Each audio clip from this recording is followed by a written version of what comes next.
right, welcome everybody back to our next Wellness Wisdom video. I've got our general manager here, Sharon, as my guest today. We're going to be talking all about workout supplements for women. So we thought we'd sub out Jonathan, but I'm sure he'll be back for the next one. Thanks so much for joining us. Yeah. Thank you for having me. I'm happy to be back. I know fitness is a really important part of your lifestyle and your routine, so you're the perfect person to be joining us. Hopefully there's something that you can garner from this and some wisdom maybe you can share for our viewers as well. Oh, I hope so. I'm really looking forward to hearing what we have to share. So just a little disclaimer before we get into everything is, the suggestions for supplementation that we're going to talk about are on top of a nice, healthy diet, supporting your microbiome, getting excellent sleep, diverse diet, eating enough calories. So just keeping that in mind when we give our suggestions as well. And on that note, another kind of disclaimer as well to pop in here. I just want to kind of paint a picture that I think we can often see when it comes to fitness and nutrition in women. So I think a lot of the times when we're incorporating fitness into our lifestyle, there's body composition goals that are associated with that, rightly so. But I think where things can kind of go sideways is when we're not properly fueling our body when it comes to incorporating these things and having these goals. So I wanted to paint a little bit of a picture. So we wake up in the morning. If you watch our most recent video on cortisol, our cortisol is naturally high. That's what's gotten us kind of out of bed, hopefully. And you wake up and you reach for a cup of coffee. You haven't had anything to eat. Naturally, caffeine is going to increase our cortisol as well. And maybe you've decided to fast because maybe you've got these body composition goals.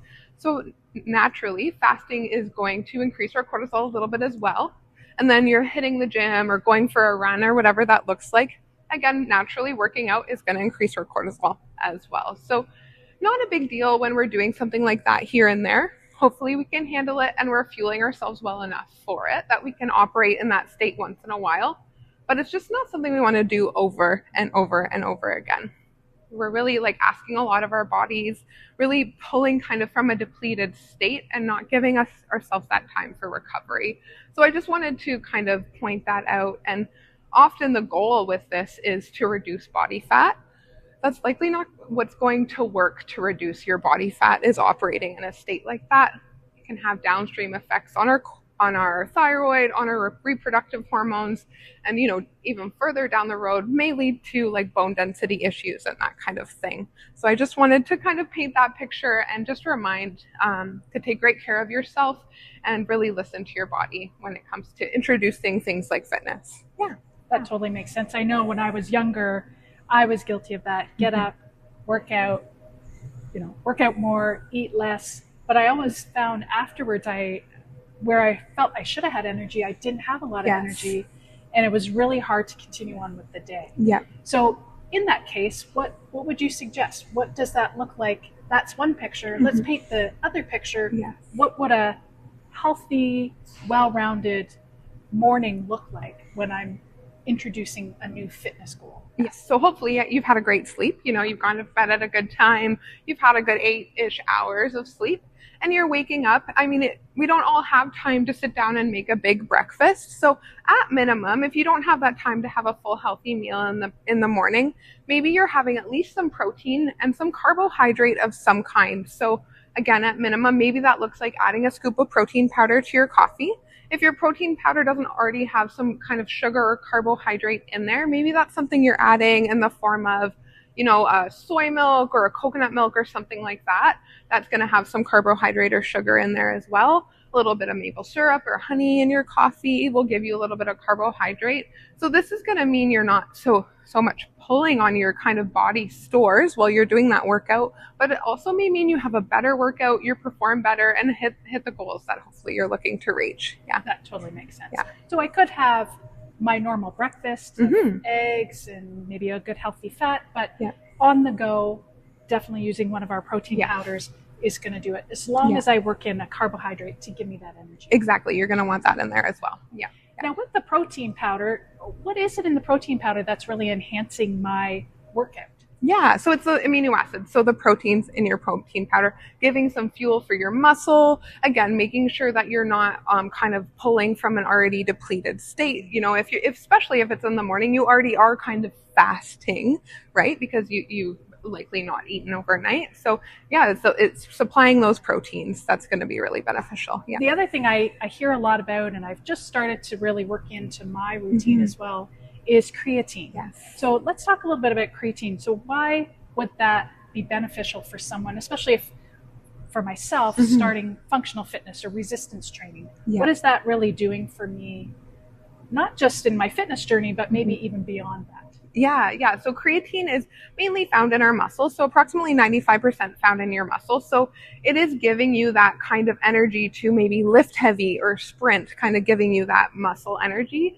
But additionally, about 5% of creatine is also found in the brain. So on top of those benefits that you're getting for that muscle, having a great workout as well, hopefully building more muscle, building more strength as well, you're getting some brain health benefits. So it's supporting your neurotransmitter balance. It's helping you respond a little better to stress, and it's just giving you some brain energy as well, which I think we can all appreciate. Yeah, that makes sense. Yeah. Does it really bulk you up? Should I be worried about that? A lot of bodybuilders talk about creatine, using a lot of creatine. Is there any concern there as a woman who maybe doesn't want to be really bulked up? Yeah, that's a great question. I think it's a little bit of a misconception because of the way it's been used kind of in more bodybuilding type fitness in the past. No, it's not necessarily, or it's really not likely to bulk you up. It's really giving you that energy to do those great workouts and build muscle on top of it. It's not going in there and building kind of your muscle, if that makes sense. So not a big concern there. That does make sense. And that makes me feel a little bit better. Yes, yeah, exactly. Yeah, it's a great addition. I've incorporated it into my routine as well. Yeah. Anything else that you would suggest to really optimize my workouts? I'm in that menopausal, perimenopausal stage of life, and knowing that there are some changes that are happening. Maybe my energy is not as high sometimes. The sleep isn't always there. Anything else that you would suggest that I could incorporate to really help maximize? Yeah, and that makes total sense. Our kind of estrogen, progesterone are fluctuating a lot more in perimenopause. So increased needs there in terms of protein specifically and some recovery support. And then in menopause, we're really lacking that estrogen. So really even more important during perimenopause and menopause to have a little bit more protein as well. So really important that way. And then, maybe some more recovery support. So something like a magnesium can be really helpful. It's not something you necessarily have to take before or after a workout, but maybe something you incorporate in your routine before bed. So that's going to help with your recovery kind of long term. Electrolytes are going to be important as well. You're sweating, you are likely depleting your electrolytes. So refueling there, maybe filling a water bottle with some electrolytes and drinking it kind of during and after your workout, sort of sometime around there as well. And another thing you may want to consider is some adaptogenic support as well. So adaptogens help your body adapt to stress. So it's not increasing or decreasing your stress response, but helping you adapt. And exercise is a stressor, right? Especially when it's new, but just overall, it is a stressor.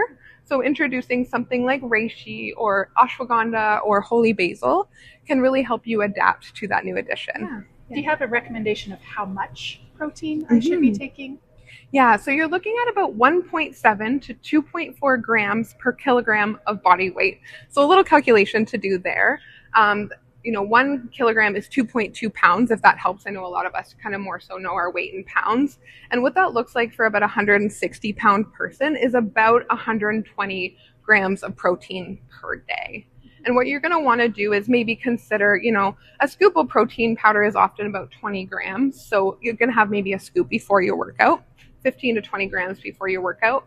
And then within 30 to 60 minutes after your workout, you want to make sure you're getting about 35 grams of protein, really, within that hour, really important for women. And, about 40 grams for kind of menopausal women as well. So yeah, looking at around, depending on your body weight, 120 grams, plus or minus per day. And then, looking at making sure within that 60 minutes after, you're getting 35 to 40 grams as well. Yeah. Thank you so much for joining us, and stay tuned for our next one. We're not sure on the topic yet, so send us any suggestions that you might be interested in, and check out our past videos as well if you're looking for some advice on how to build those excellent healthy foundations in your lifestyle.